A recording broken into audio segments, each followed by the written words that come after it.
Single figures and one or two fog patches first thing, especially for parts of northern England and southern Scotland. They'll get out of the way around mid-morning, and then sunny spells for much of northern England, Scotland and Northern Ireland. Showers developing fairly widely, I think, but the brighter skies do inch southwards into central parts of the UK. We keep the showery rain in the southeast, though, for much of the day, some heavy bursts at times, and that'll make it feel much cooler than it's felt during the last few days, temperatures 18 or 19 Celsius.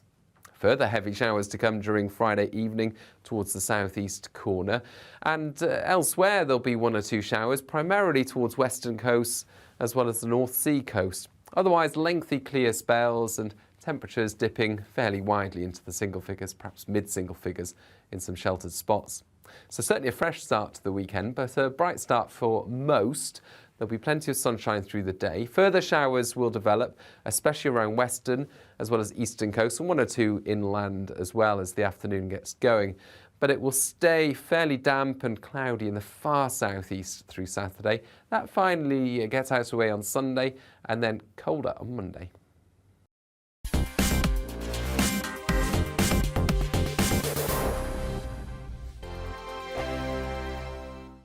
We are GB News. And we'd like to say thank you to each and every one of you for helping our great nation find its voice. We're absolutely everywhere. Across England, Scotland, Wales and Northern Ireland. On TV, on radio and online. We're proud to be the People's Channel, Britain's news channel.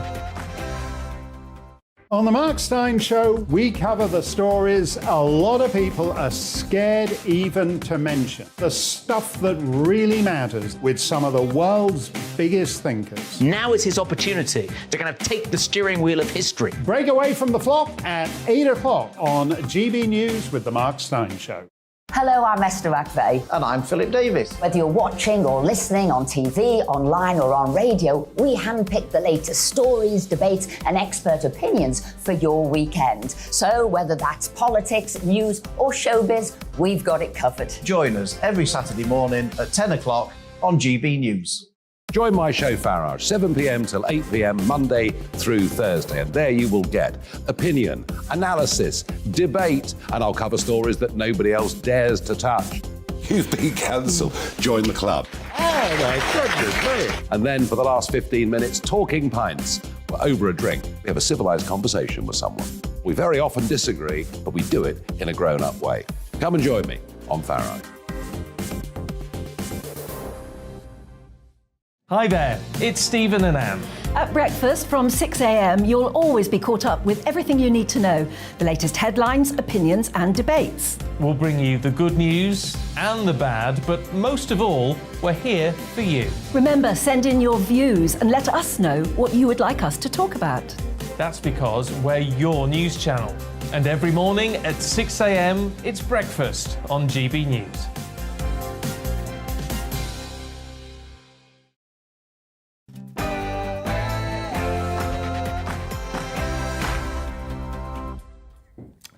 This is Mark Dolan in for the brilliant Mark Steyn, who returns on Monday. In a busy show, we'll speak live to the former Anglican Bishop of Rochester, Father Michael Nazir Ali, who says far from being ashamed of our past, Britain should be proud of it. He says critics of the Queen and her legacy have got it all wrong. Britain ended slavery before everyone else, and the Queen was the face of decolonisation, not the face of empire. It's controversial, and the woke Britain-hating Church of England will hate it, but hear his fascinating views shortly. We'll preview tomorrow's mini-budget as well, with a former senior Treasury official, Simon French, joining me live in the studio, and Fleet Street's longest-serving political editor, Nigel Nelson.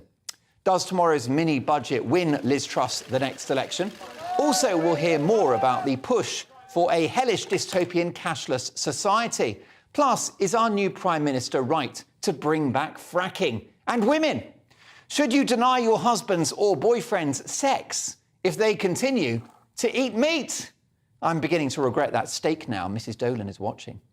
We'll hear from all sides on the Green debate shortly, but would you give up meat to save the planet? And is it time to frack again?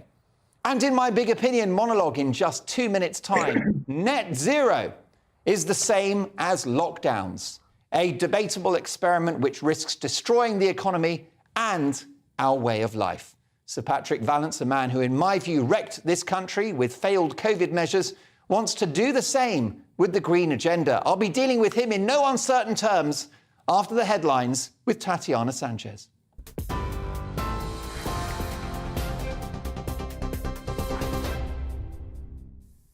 Thank you, Mark. Good evening. This is the latest from the GB newsroom. NATO is calling on all states to reject Russia's blatant attempt at territorial conquest. It's after the Foreign Secretary has also described Russia's attack on Ukraine as an attack on the world. James Cleverly made the comments at the United Nations Security Council. He also called on countries to reject the charade of referenda due to be held in Russian-controlled regions, saying Putin's planning to fabricate the results to annex Ukrainian territory. What we saw is the international community recognising who the aggressor is and recognising the importance of countries being able to defend their own sovereign territory. These are foundation stone principles of the United Nations. And what we also saw is that Russia is getting no succour, it's getting no support, it's getting condemnation. And that will have an effect. And increasingly, Russian people will see through this call for mass mobilization that the invasion of Ukraine by Russia is not succeeding. The Chancellor has announced the rise in national insurance implemented under Boris Johnson will be cancelled later this year. The increase of 1.25%, which came into force in April, will be reversed in November. In a tweet, Kwasi Kwarteng called the measure a tax cut for workers and would allow for businesses to reinvest. The Bank of England has raised the interest rate by 0.5 percentage point to 2.25% as it seeks to curb soaring inflation. The central bank expects a 0.1% fall in GDP over the current quarter, indicating it believes the country is already in a recession. The government's unveiled a £500 million fund for NHS winter care with plans to improve access to GPs. Under those reforms, Health Secretary Therese Coffey has pledged patients with urgent needs will be able to see a GP on the same day. Those who want to book non-urgent appointments will be seen by a doctor within 2 weeks. Other medical workers, such as pharmacists and advanced nurse practitioners, will also be used to help ease the workloads. A 15-year-old boy who was fatally stabbed outside of his school in Huddersfield has been named by police as Kayrie McLean. A 16-year-old boy has been arrested on suspicion of murder in connection with the death which happened yesterday. An investigation has been launched after the teenager died in hospital following the attack close to the north entrance of Huddersfield Trust School. TV, online and DAB+ radio. This is GB News. Now it's back to Mark.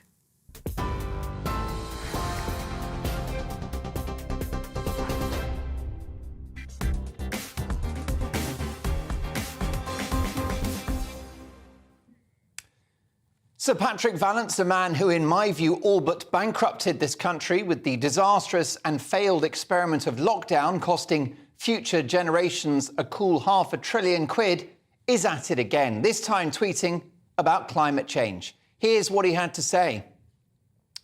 To reach net zero, we must work together to accelerate innovation and make clean technologies the most affordable, accessible and attractive option, PV. No one can argue with the fact that low-cost clean energy is highly desirable, but be clear, this sort of statement has the same flavour as the so-called nudge messaging born out of behavioural science that we saw during the pandemic. In other words, brainwashing. During the pandemic, we were given the impression COVID was the bubonic plague, which it was not. And now the message is that the Earth will have burnt down by next Tuesday due to global warming. On the positive side, we'll have a nice warm weekend before it happens. The important part of his tweet is the expression net zero, which, as we've discovered in recent months, has proved to be the undoing of this country and the West. Arrogant German leaders laughed at Donald Trump in 2018 when the then president warned them that Germany was getting far too dependent on Russian oil and gas. Take a look. Germany will become totally dependent on Russian energy if it does not immediately change course. Here in the Western Hemisphere, we are committed to maintaining our independence from the encroachment of expansionist foreign powers. How right he was. Well, here we are. Germany have spent hundreds of billions of pounds on renewables over the last 10 years, and yet are facing energy Armageddon in the months ahead, with their lucrative manufacturing base made up of the likes of Mercedes-Benz and Siemens facing an energy supply crisis for their factories. Will the last person to leave Germany please switch the lights out? Achtung. And Angela Merkel, the most overrated European politician in decades, proudly announced in 2011, aided and abetted by Green MPs in her coalition, that Germany was not going to pursue nuclear. That aged well, didn't it? And disgracefully, David Cameron also failed to greenlight several new nuclear power stations in 2010. They would be up and running now, and we would be in a very different place. Well done, everyone. Now, I'm all for a cleaner planet, and let's get those carbon emissions down. When it comes to global warming, my mind is open. But after 2.5 years of, in my view, anti-scientific COVID policies and junk modelling in relation to the virus, forgive me for having questions and not slavishly following the science. Let's debate all of this in the way that we didn't debate COVID and make sure that any measures are done with the consent of you, the voters. Again, something that didn't happen during the pandemic and for which we're now paying the bill. Eye-wateringly expensive green policies, which are debatable at best given the intermittent and unreliable performance of renewables, seem to have been exclusive to the woke West, with our politicians in the UK and across Europe proudly making announcement after announcement about green targets and net zero. They've won plaudits from the political, corporate and media elite, whilst making their citizens poorer. And as the great unwashed, us plebs, shiver in our homes this winter. And we will be unwashed. Who the hell will be able to afford a shower, let alone a cup of tea this December? A tunnel vision virtue signalling approach to the environment has destroyed our energy supply and left us in this predicament. And whilst the West went for broke, quite literally, in pursuing net zero, China, the United States, India, Brazil and others didn't get the memo. They continued to burn fossil fuels like they were going out of fashion, building coal-fired power stations at a rate of knots and making a mockery of Western Europe, who are now borrowing more billions to subsidise businesses and households with their bills.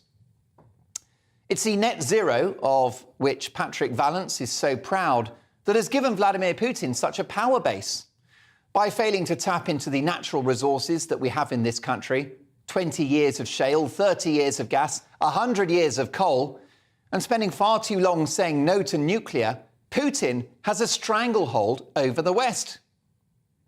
He hinted in a speech this week that he may go nuclear with Ukraine in that ongoing conflict. But be clear, he's already pressed the nuclear button by successfully weaponising his control of energy resources upon which the West is so pathetically dependent. If we're honest, we've nuked ourselves. And can we just reflect on the incredibly arrogant nature of Patrick Vallance's tweet? Sam, can you get it back up for me? Take a look at this. He signed it off at the end as PV, right? Patrick Vallance, his initials, of course, PV, like he's some kind of celebrity. Well, as far as I'm concerned, PV can pee off.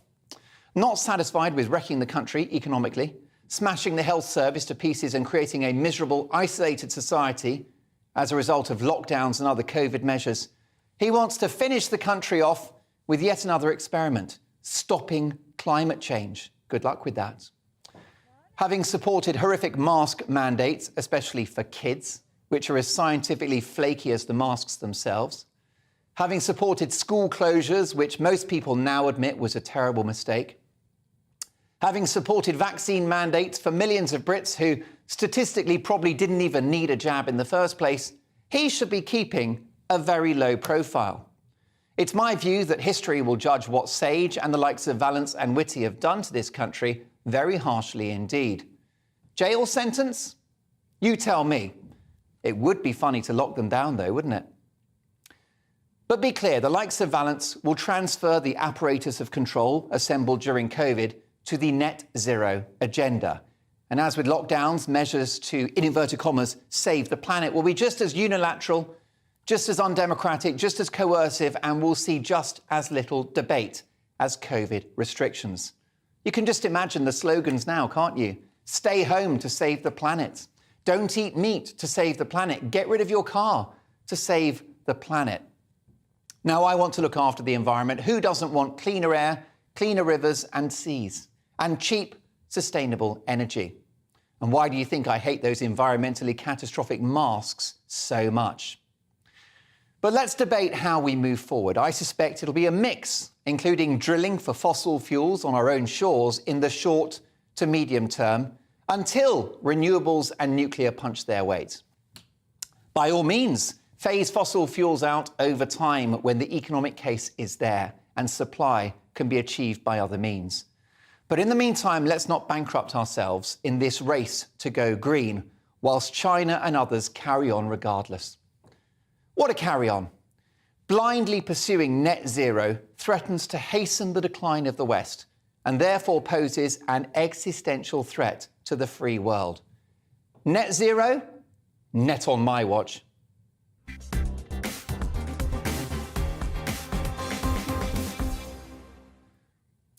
What's your view? Do let me know. It's gbviews@gbnews.uk. Now, tomorrow, under a brand new Prime Minister, our brand new Chancellor, Kwasi Kwarteng, will unveil his mini budget, except it will be massive.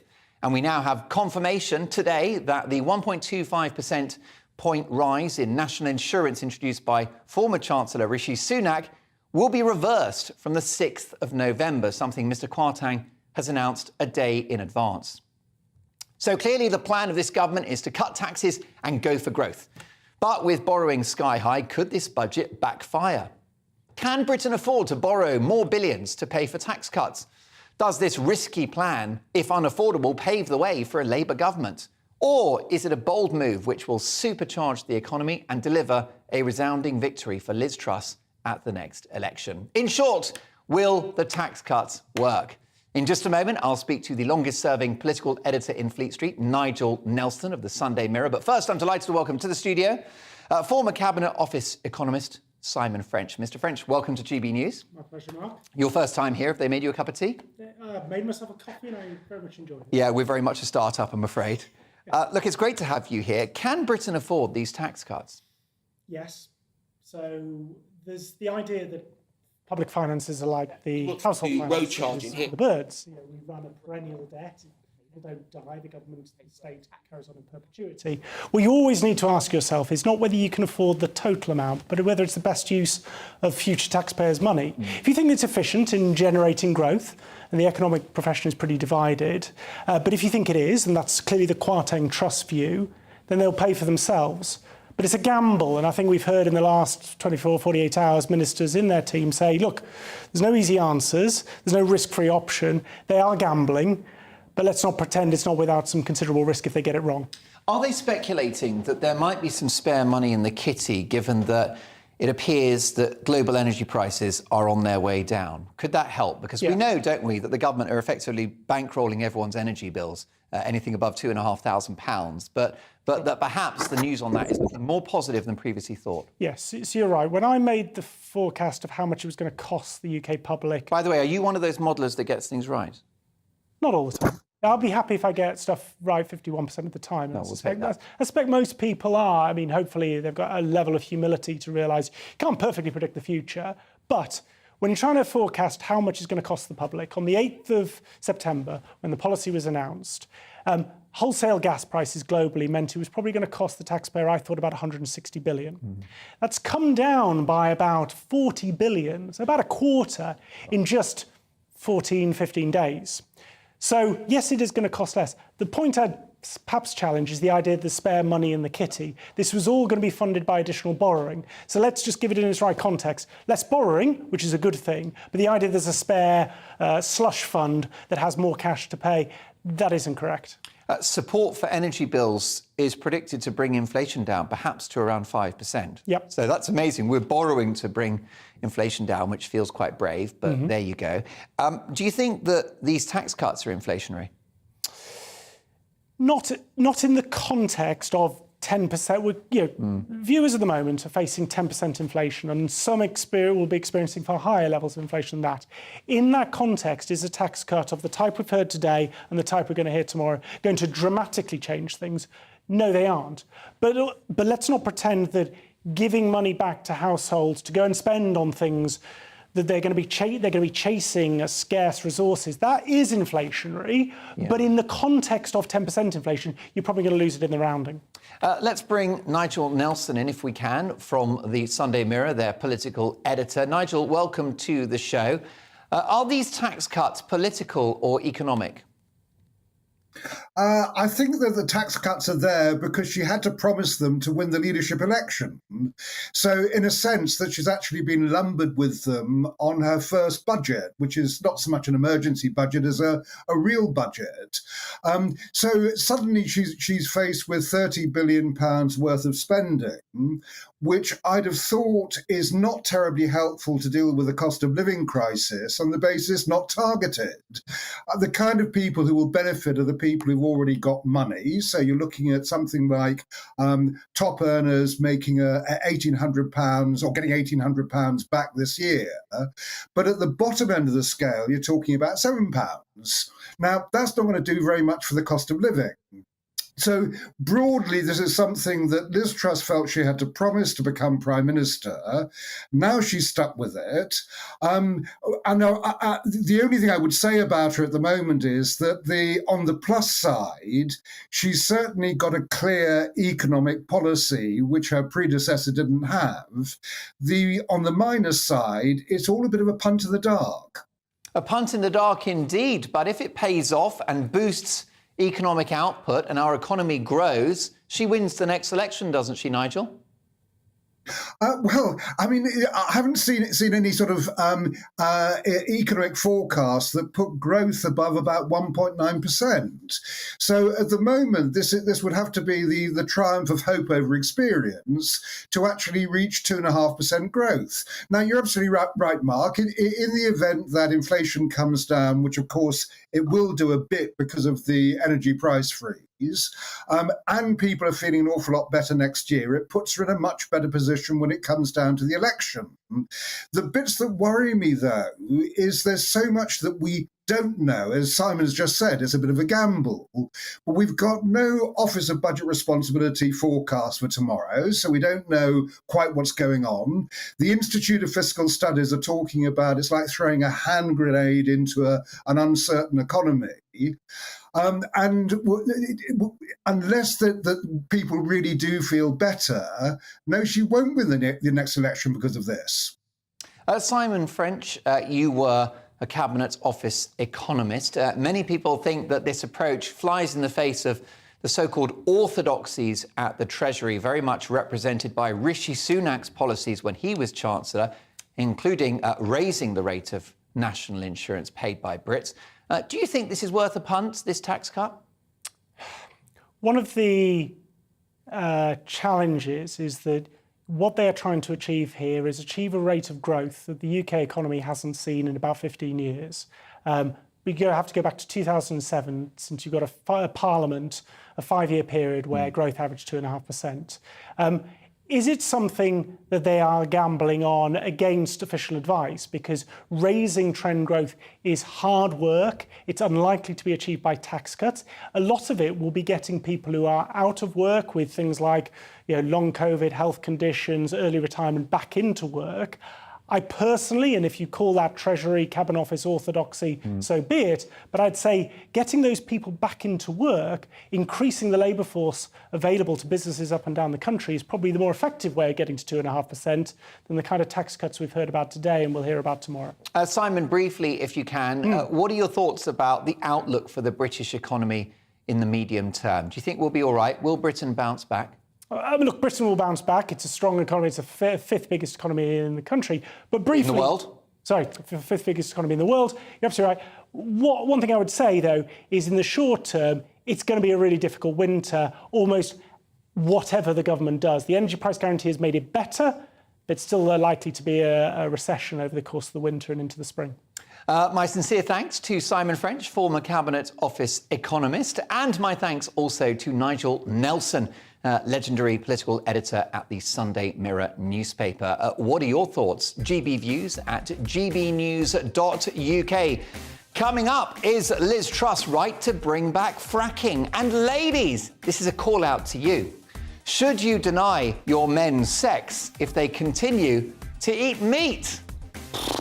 I'm seriously regretting that toad in the hole at lunchtime. Yes, we'll have what promises to be a lively debate as we hear from all sides on the eco agenda. Would you give up meat to save the planet? Plus more on the global push for a hellish dystopian cashless society with a top commentator from Down Under. And so excited about this. Before 9 o'clock, we've got the former Archbishop of Rochester, Father Michael Nazir Ali, joins us live on the show. He says Britain should be proud, not ashamed, of its past. It's controversial and the woke Church of England will hate it. Let's hope old Justin Welby's watching.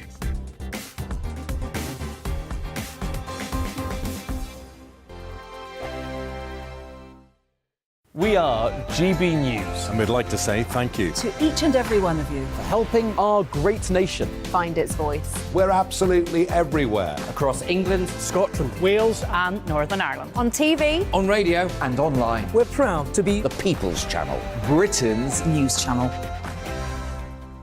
On the Mark Steyn Show, we cover the stories a lot of people are scared even to mention. The stuff that really matters with some of the world's biggest thinkers. Now is his opportunity to kind of take the steering wheel of history. Break away from the flock at 8 o'clock on GB News with the Mark Steyn Show. Hello, I'm Esther McVeigh. And I'm Philip Davis. Whether you're watching or listening on TV, online or on radio, we handpick the latest stories, debates and expert opinions for your weekend. So whether that's politics, news or showbiz, we've got it covered. Join us every Saturday morning at 10 o'clock on GB News. Join my show Farage, 7 p.m. till 8 p.m. Monday through Thursday. And there you will get opinion, analysis, debate, and I'll cover stories that nobody else dares to touch. You've been cancelled. Join the club. Oh my goodness me. And then for the last 15 minutes, talking pints. We're over a drink. We have a civilised conversation with someone. We very often disagree, but we do it in a grown-up way. Come and join me on Farage. Hi there, it's Stephen and Anne. At breakfast from 6 a.m, you'll always be caught up with everything you need to know, the latest headlines, opinions and debates. We'll bring you the good news and the bad, but most of all, we're here for you. Remember, send in your views and let us know what you would like us to talk about. That's because we're your news channel. And every morning at 6 a.m, it's breakfast on GB News.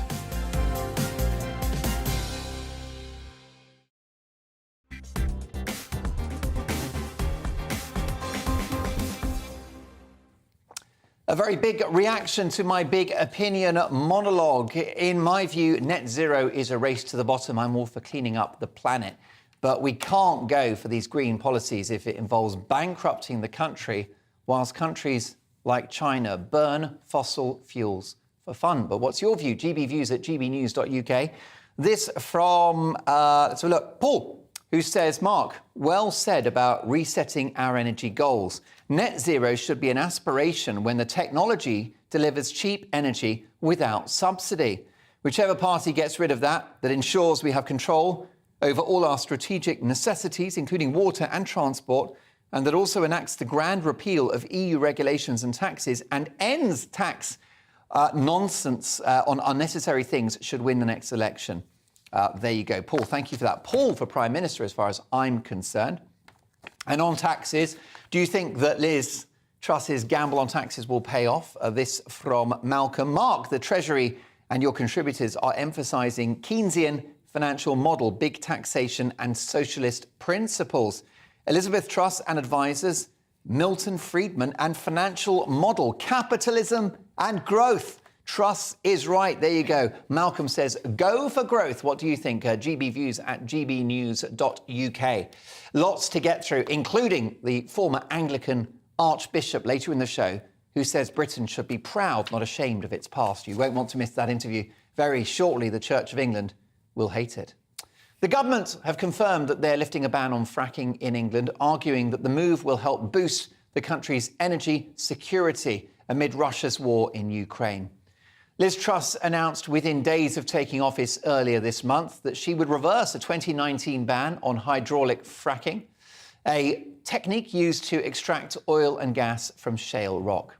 Business and Energy Secretary Jacob Rees-Mogg said today Britain needs to explore all avenues available to us through solar, wind, oil and gas production. So it's right that we've lifted the pause to realise any potential sources of domestic gas. Meanwhile, Liz Truss said she'll not be going ahead with anything that carries a risk, but stressed that energy security is vital.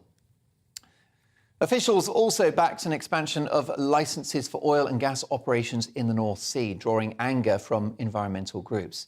Joining me now to discuss the return of fracking is Lois Perry, Director of Car 26, which is a campaign group supporting people who dare to drive a car in 2022. Lois, welcome to the studio. Thank you for having me. Right, so fracking's back. Your dreams have been answered. I know. We're really, really, really happy. We're absolutely delighted, and I'm surprised that we haven't got a glass of champagne to celebrate, but maybe later. But well, yeah. Champagne's got a massive carbon footprint, hasn't it? Yeah, but, you know, our organisation knows that there's nothing wrong with carbon and there's nothing wrong with CO2. Yeah. But even if you do believe that there is something wrong with CO2 and carbon and all of that jazz, you know, fracking is great because it has a lower carbon footprint than bringing in liquefied gas in great big tankers and also wood chips and being burnt in drac. So even if you believe in all the nonsense, it's still great that we're fracking. When you can get hold of that shale gas, it's a very clean fuel. It is very clean and it's homegrown. I mean, what can be better than extracting our own gas from our own, you know, from underneath our own feet, so to speak, treasure beneath our feet. Beneath our feet. In my big opinion monologue, you know, I did some research and 20 years of shale gas, that's a conservative estimate, isn't it? 20 years, you know, trillions and trillions of pounds worth of gas under our feet.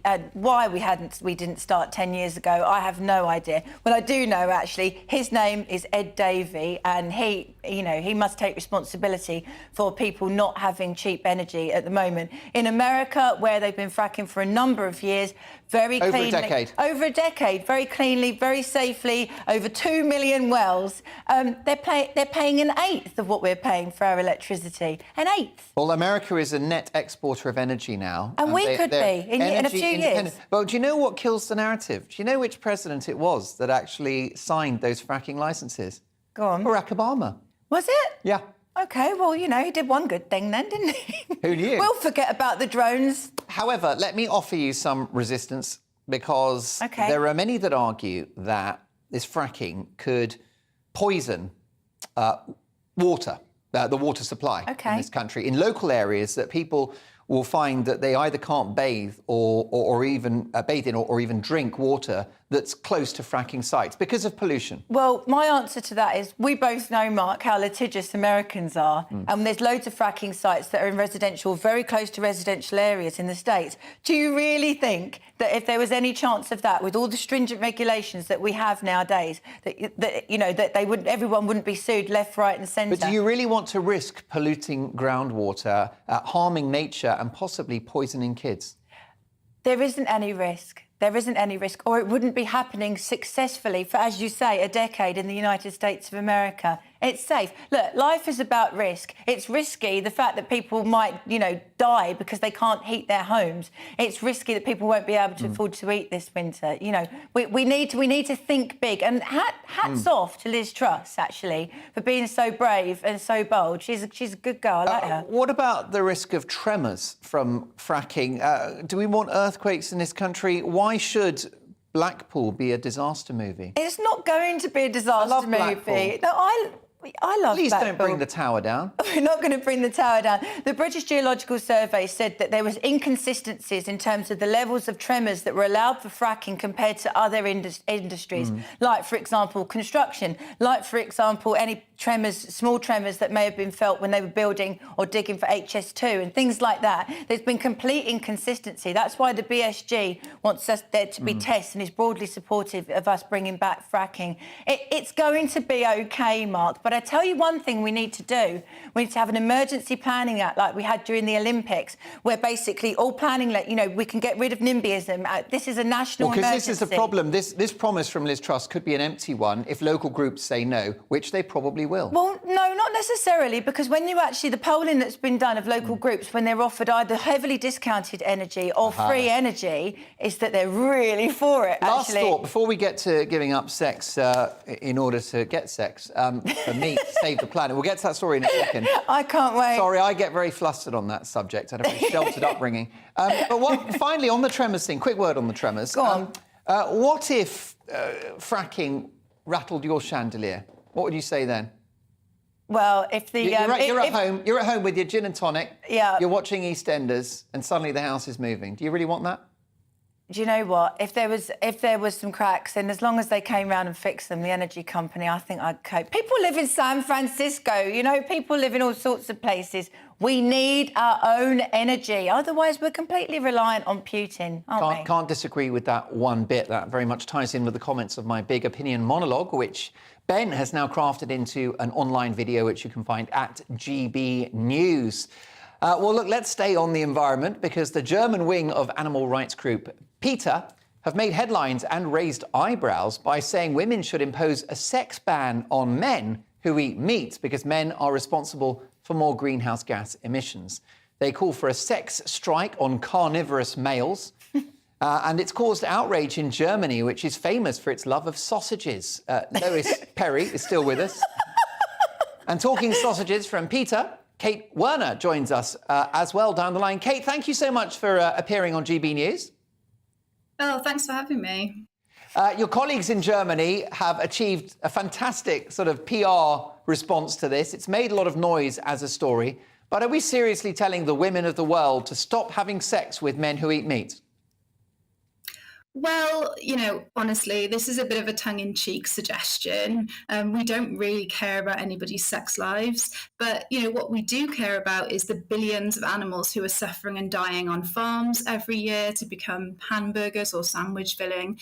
And we care about the planet, the rainforest, which is being destroyed to create plantations to feed animals on farms, or to graze animals who will be slaughtered for their flesh or their skin.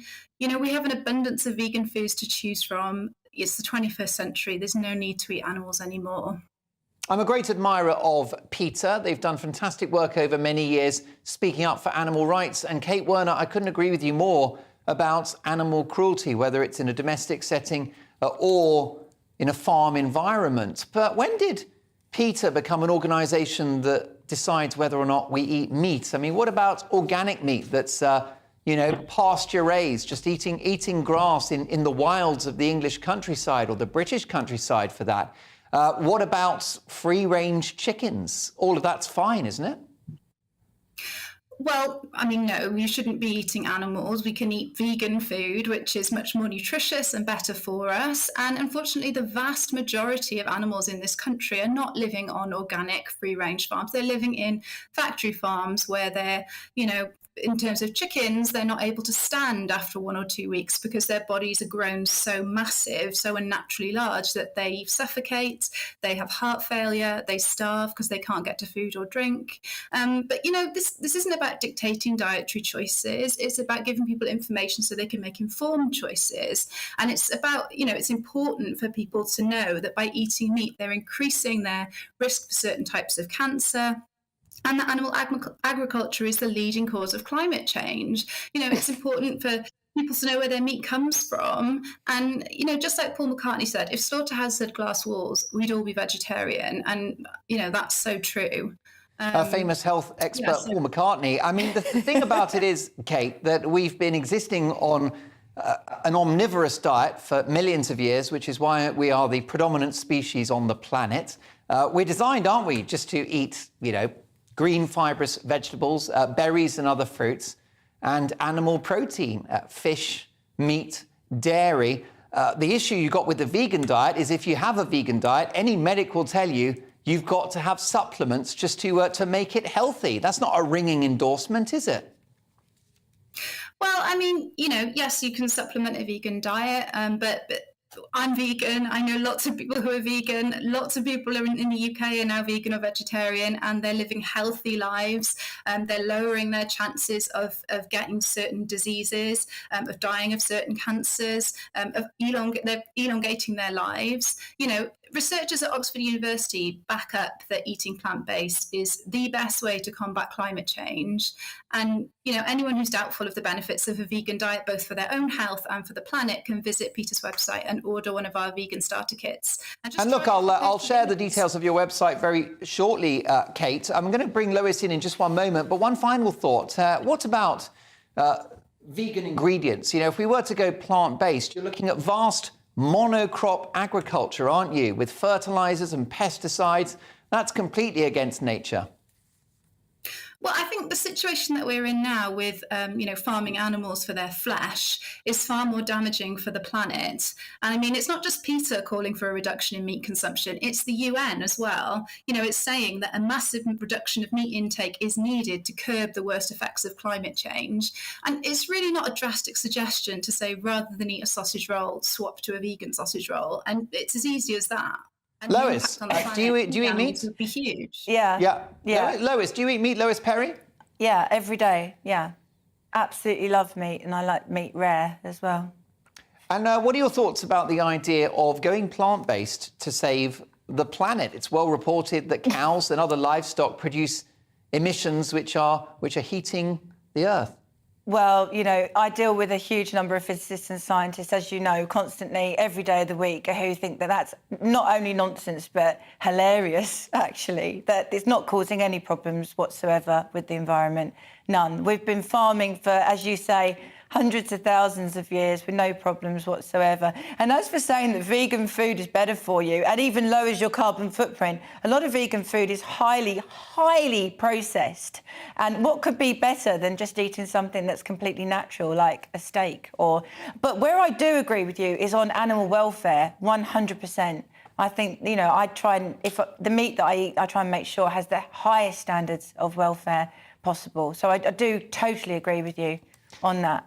Well, look, my sincere thanks to Kate Werner from PETA. And as I said, I would give out their website address. It's peta.org.uk. Kate, do come and join us again soon. Thanks for the debate. And my thanks also to Lois Perry, of course, who is a campaigner for those who dare to want to drive their own car and indulge in other such activities. She's the director of Car 26. Lots more to come. We'll hear more on plans for a hellish dystopian cashless society from the Spectator Australia's Alex Marshall. Also, we're going to speak live, and you won't want to miss this, to the former Archbishop of Rochester, Father Michael Nazir Ali, who says Britain should be proud, not ashamed of its past. A man of the cloth praising Britain, perish the thought. Justin Welby won't like that. Let's hope he's not watching. See you in 2.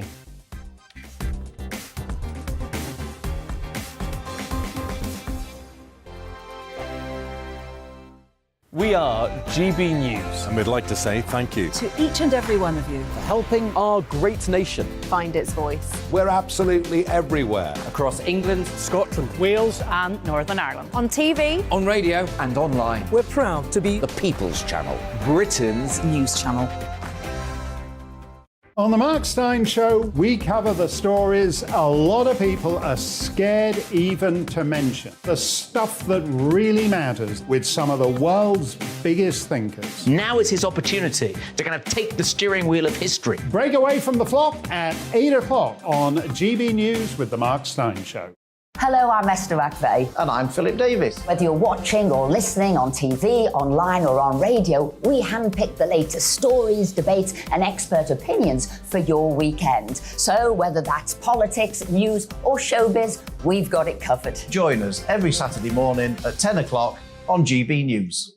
Join my show Farage, 7 p.m. till 8 p.m. Monday through Thursday. And there you will get opinion, analysis, debate, and I'll cover stories that nobody else dares to touch. You've been cancelled. Join the club. Oh my goodness me. And then for the last 15 minutes, talking pints. We're over a drink. We have a civilized conversation with someone. We very often disagree, but we do it in a grown-up way. Come and join me on Farage. Hi there, it's Stephen and Anne. At breakfast from 6 a.m, you'll always be caught up with everything you need to know, the latest headlines, opinions and debates. We'll bring you the good news and the bad, but most of all, we're here for you. Remember, send in your views and let us know what you would like us to talk about. That's because we're your news channel. And every morning at 6 a.m, it's breakfast on GB News.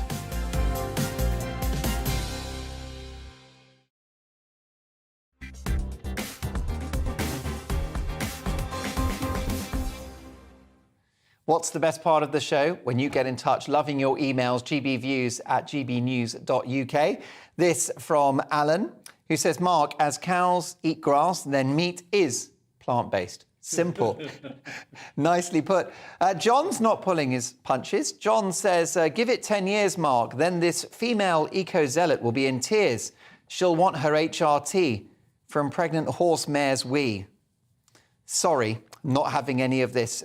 You can't have your HRT because of it's links to animal products. I think it's a very fair point, and there could be some hypocrisy there. Thank you very much for that. On fracking, William says, hi, Mark. When it comes to risk, we've mined coal forever, and that was a total removal of coal in seams 6 feet thick over the whole of the northeast, and fracking does not remove any strata. So what is safest? I say frack. Earth tremors. Adrian says, I was in Preston in the 80s when it caught a 4.2 centred on the lakes. I worked for an insurance company and didn't see a claim for it. There was a 3.2 in Dudley, which loosened a couple of chimney pots. Regarding the vegan foods, it's cheaper because it's always in the discount box. Brilliantly put. Thank you so much for your emails tonight. Lots more to get through. And let's have a look at what we've got. Following the very sad news of the Queen's death, critics of Britain and the monarchy on both sides of the pond chose to link her passing with Britain's colonial past. But in a fascinating new article for The Telegraph, former Anglican Bishop of Rochester, Father Michael Nazir Ali, says critics of the Queen and her legacy have got it wrong. The Queen, he writes, was the face of decolonisation, not the face of empire. He goes on to say, let us remember the Queen as someone who presided over the largely peaceful evolution of the empire into a commonwealth of sovereign nations held together by freely acknowledged ties of history, language and culture. Well, I'm delighted to say that Father Michael Nazir Ali, who's now a Roman Catholic priest, having converted to the Catholic Church, joins us live in the studio. Father, welcome to GB News. Well, thank you for having me.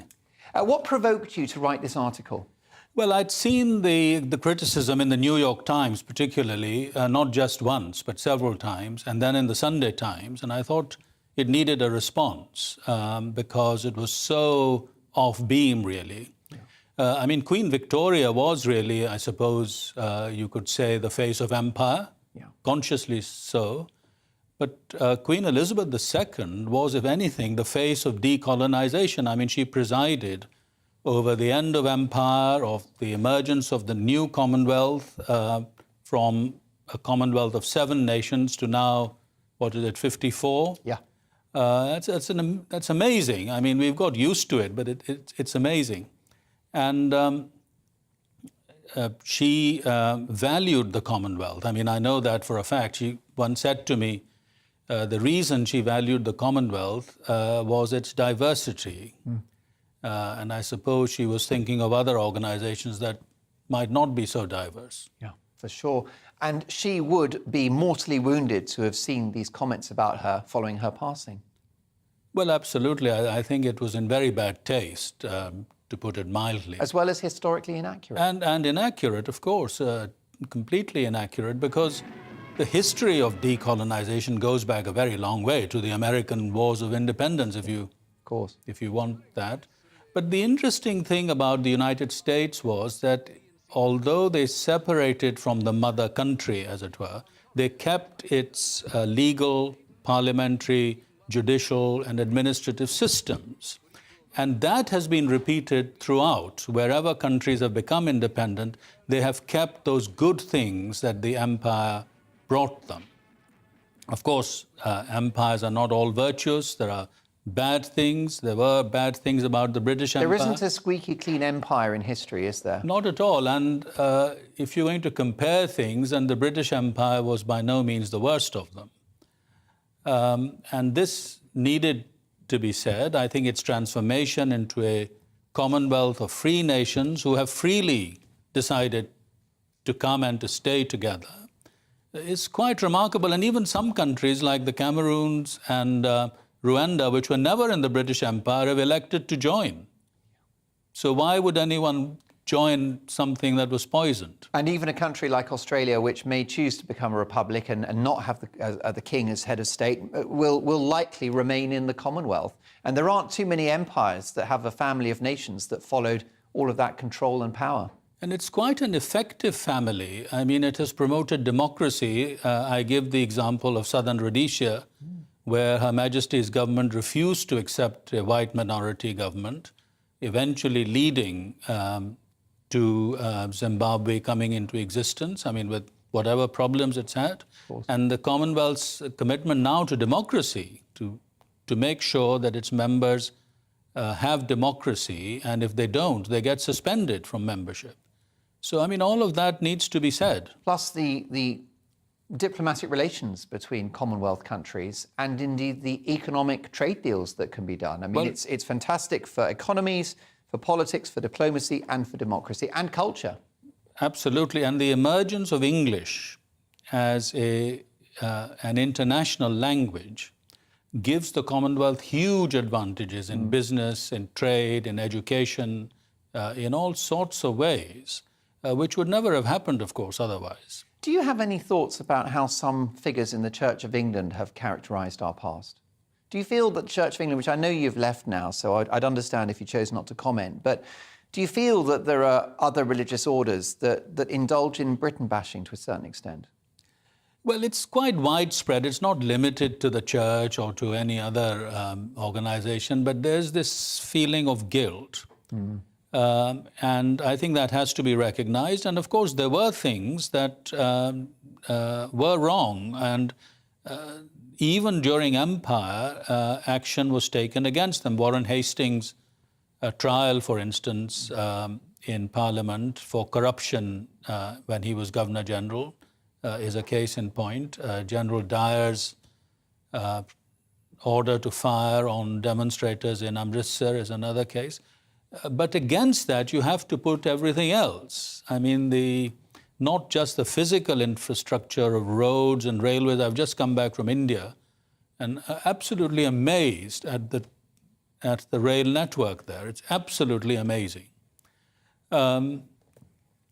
Irrigation, for instance, the founding of towns, town planning. I mean, the physical education, of course. And Brits are not characteristically hated in India, are they? Not by ordinary people. I mean, they may be by empire bashers and extreme nationalists and so on. But generally, no. I think there's a great deal of affection. Also, I mean, you mentioned the bad things that happened during our period of global dominance and some awful, appalling crimes, including the worst of all, which is slavery. But again, you know, little reported that Britain campaigned for decades, very expensively, not just sort of financially, economically, strategically, but also in the loss of life to end slavery. Well, decades before the likes of the United States, who apparently think we're such a bad country. Well, that's right. I mean, the Royal Navy operating along the coast of West Africa to intercept slave ships, to free the slaves, and then the church itself was involved in this, resettling them in places like Sierra Leone. That is how Sierra Leone came to be a country, with freed slaves being settled there. Father Michael Nazir Ali, a privilege to have you in the studio. Do come and see us again soon. Thank you. Bless you. Congratulations on a fascinating piece in the Telegraph newspaper. You can find it on their website, well worth a read. Let's stay on this now and head to Australia, to Down Under. And Alex Marshall, editor of The Spectator Australia Online, and some deeply un-British, unpatriotic behaviour happening around the time of the Queen's passing. Alex, tell me more.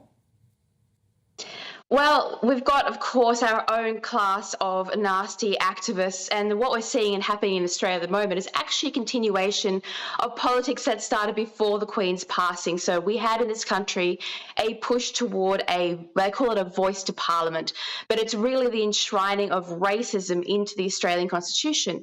And it's a hugely unpopular push. And so as these activists started to lose coverage in the press, the Queen, of course, passed away.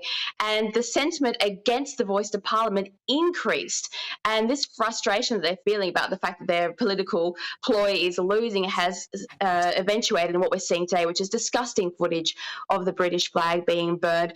And their politics, they claim to be Indigenous politics, but really this group of noisy activists, and they are a fringe minority, are the race baiters of our country. Their social media accounts and their statements are full of terribly racist comments. They abuse ordinary Australians. We had one of these politicians claim to be an infiltrator of our politics in order to bring our parliamentary system down. This is the kind of person that we are seeing lead these pushes. They essentially sit Australian children down and say, if you're white, you are an oppressor and a colonizer, and if you're a black and Indigenous child, then you're a victim of these white children. This is what they're bringing to Australia. We were a fundamentally peaceful and united country, and of all the nations on earth, Australia is alone in having colonisers or an empire arrive on its shore with the express interest of peace and unity. So their politics is basically imported from the States. It's not even domestic politics.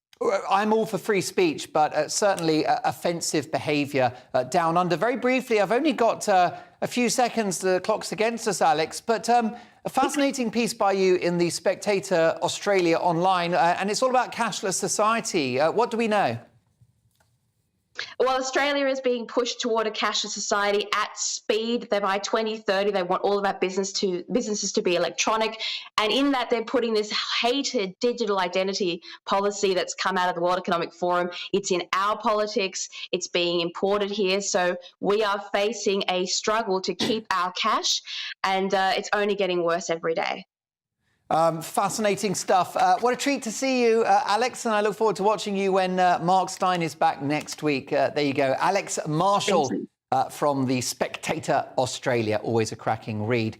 Dan Wootton's next, Britain's best journalist. Dan, so excited about tonight's show. Tell me more. Thank you, Mark. Well, I'm very excited too. This is the bombshell book by one of the country's top royal reporters, Katie Nicholl. In it, Mark, she revealed that Harry and Meghan left the Queen exhausted and upset in the months before her death. She also revealed that she suggested a mediator should come and solve the issues between the Sussexes and the royal family. So she is going to be here live for her first interview about all of those explosive revelations. I've got one word that describes Dan Wootton tonight: unmissable. I'm back tomorrow for Mark Dolan Tonight from 9. Mark Steyn's back on Monday. Thanks for having me in this slot. I've really enjoyed it. I'll see you tomorrow at 9. Dan's next. Hi there, Aidan McGivern here with the latest weather from the Met Office. Rain clearing south during the next 24 hours with a few showers following, but actually for many, Friday's looking brighter compared with Thursday. A cold front has brought some wet weather to northern England and parts of Wales during Thursday. That's now making some progress southeastwards. Slow progress, but it is shifting. And as a result, clearing skies for Scotland, Northern Ireland and Northern England through the evening. A few showers following for the north and west of Scotland and Northern Ireland, otherwise lengthy clear spells. But for the southern half of the UK, that's where the rain ends up. It turns more showery, but with a lot of cloud around, 13 or 14 Celsius, a mild start to Friday. Not so much the case for the northern half of the UK. Here, single figures and 1 or 2 fog patches first thing, especially for parts of northern England and southern Scotland. They'll get out of the way around mid-morning, and then sunny spells for much of northern England, Scotland and Northern Ireland. Showers developing fairly widely, I think, but the brighter skies do inch southwards into central parts of the UK. We keep the showery rain in the southeast, though, for much of the day. Some heavy bursts at times, and that'll make it feel much cooler than it's felt during the last few days. Temperatures 18 or 19 Celsius. Further heavy showers to come during Friday evening towards the southeast corner. And elsewhere, there'll be 1 or 2 showers, primarily towards western coasts as well as the North Sea coast. Otherwise, lengthy clear spells and temperatures dipping fairly widely into the single figures, perhaps mid-single figures in some sheltered spots. So certainly a fresh start to the weekend, but a bright start for most. There'll be plenty of sunshine through the day. Further showers will develop, especially around western as well as eastern coast, and 1 or 2 inland as well as the afternoon gets going. But it will stay fairly damp and cloudy in the far southeast through Saturday. That finally gets out of the way on Sunday, and then colder on Monday.